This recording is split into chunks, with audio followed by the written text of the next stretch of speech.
Hi viewers, welcome to rkcompuworld. I'm Ramesh. ఈరోజు మనం MS ఎక్సెల్లో ఉన్నటువంటి wrap text, merge and center ఈ టూ ఆప్షన్స్ గురించి క్లియర్గా తెలుసుకుందాం. Start, all programs, Microsoft Office, Excel. ఇలాంటి మెసేజ్ బాక్స్లో ఏమన్నా వస్తే వాటిని క్లోజ్ చేయండి. బ్లాంక్ వర్క్ బుక్ దాని మీద మోస్తే లెఫ్ట్ క్లిక్ ఇవ్వండి. ఎక్సెల్ అనేది ఓపెన్ అవుతుంది. ఎక్సెల్ షీట్ని జూమ్ చేయాలి అంటే కంట్రోల్ గట్టిగా నొక్కుపట్టుకుని మౌస్లో స్క్రోలింగ్. హోమ్ మెనూలో క్లిప్బోర్డ్ గ్రూప్, ఫాంట్ గ్రూప్ కంప్లీట్ అయింది. ఇప్పుడు అలైన్మెంట్ గ్రూప్ అనేది చెప్తున్నాను. నా లాస్ట్ వీడియోస్ ఒకసారి చూడండి. ఇప్పుడు చెప్పే ఆప్షన్ ఏంటంటే wrap text and merge and centre.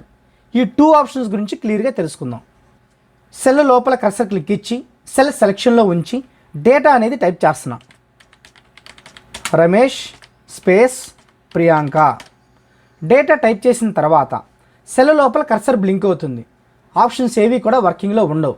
బయటకు వచ్చి క్లిక్ ఇచ్చి మళ్ళీ ఆ సెల్ మీద క్లిక్ ఇచ్చి ఇక్కడ ర్యాప్ టెక్స్ట్ అనే ఆప్షన్ ఉంటుంది. ఈ ఆప్షన్ వల్ల యూజ్ ఏంటంటే ఒక సెల్లో టైప్ చేసే డేటా సెల్ దాటి వెళ్ళిపోయినప్పుడు, సెల్లో పట్టకుండా బయటికి వెళ్ళిపోయినప్పుడు ఆ డేటా మొత్తము కూడా మళ్ళీ అదే సెల్లోకి తీసుకురావడానికి మనం యూజ్ చేసే ఆప్షనే ర్యాప్ టెక్స్ట్. బయటకు వచ్చి క్లిక్ ఇచ్చి మళ్ళీ ఆ సెల్ మీద క్లిక్ ఇచ్చి ర్యాప్ టెక్స్ట్ అనే ఆప్షన్ మీద క్లిక్ ఇస్తే చాలు, సెల్ దాటి వెళ్ళిపోయిన డేటా మొత్తము కూడా మళ్ళీ తిరిగి అదే సెల్లోకి వచ్చేస్తుంది. అంతే.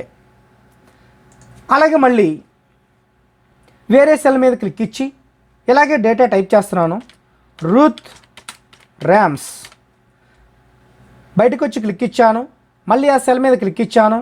ర్యాప్ టెక్స్ట్ అదే సెల్లోకి డేటా వచ్చేస్తుంది.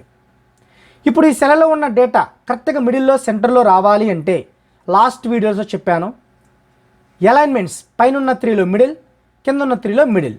అలాగే పైన ఉన్న సెల్ క్లిక్ ఇచ్చి ఇది కూడా అలైన్మెంట్స్ కరెక్ట్గా పర్ఫెక్ట్గా సెంటర్లో ఉండాలి అంటే అలైన్మెంట్స్లో పైన 3లో మిడిల్, కింద ఉన్న 3లో మిడిల్, అలా అన్నమాట. That is the wrap text. Next one ఏంటంటే మెర్జ్ అండ్ సెంటర్. అంటే కాలం వైజ్గా నంబర్ ఆఫ్ సెల్స్ని సెలెక్ట్ చేసి ఈ సెల్స్ మొత్తం ఒకే సెల్గా మెర్జ్ అవ్వాలి, కలవాలి, కలిపి ఒకటిగా ఉండాలి అంటే మెర్జ్ అండ్ సెంటర్ అనే ఆప్షన్ మీద క్లిక్ ఇవ్వండి. అంతే. కాలం వైజ్గా సెల్స్ మొత్తాన్ని మెర్జ్ చేశా. అలాగే రో వైజ్గా కూడా మెర్జ్ చేయొచ్చు. రో వైజ్గా ఒకటి కన్నా ఎక్కువ సెల్స్ సెలెక్ట్ చేసి మెర్జ్ అండ్ సెంటర్ అనే ఆప్షన్ మీద క్లిక్ ఇస్తే చాలు, రో వైజ్గా మెర్జ్ అవుతుంది. ఇవి మళ్ళీ నార్మల్గా రావాలి, మెర్జ్ అనేది అవసరం లేదు అంటే మళ్ళీ అదే ఆప్షన్ మీద క్లిక్ ఇవ్వండి, నార్మల్గా వచ్చేస్తుంది.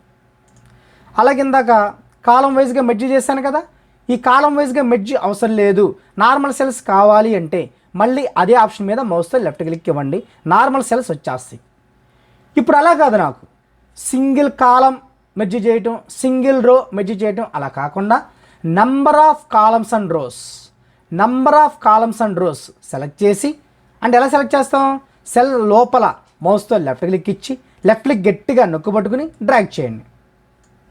ఇప్పుడు మెర్జ్ అండ్ సెంటర్ అనే ఆప్షన్ మీద మౌస్తో లెఫ్ట్ క్లిక్ ఇచ్చిన వెంటనే number of columns and rows ఒకే సెల్గా మెర్జ్ అవుతుంది.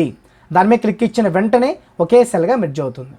ఈ వీడియోలో చెప్పిన wrap text, merge and center ఈ టూ ఆప్షన్స్ చాలా చాలా ఇంపార్టెంట్. నా నెక్స్ట్ వీడియోలో పక్కనే ఉన్న నంబర్ గ్రూప్లో ఉన్న ప్రతి ఆప్షన్ గురించి క్లియర్గా తెలుసుకుందాం. Thank you so much.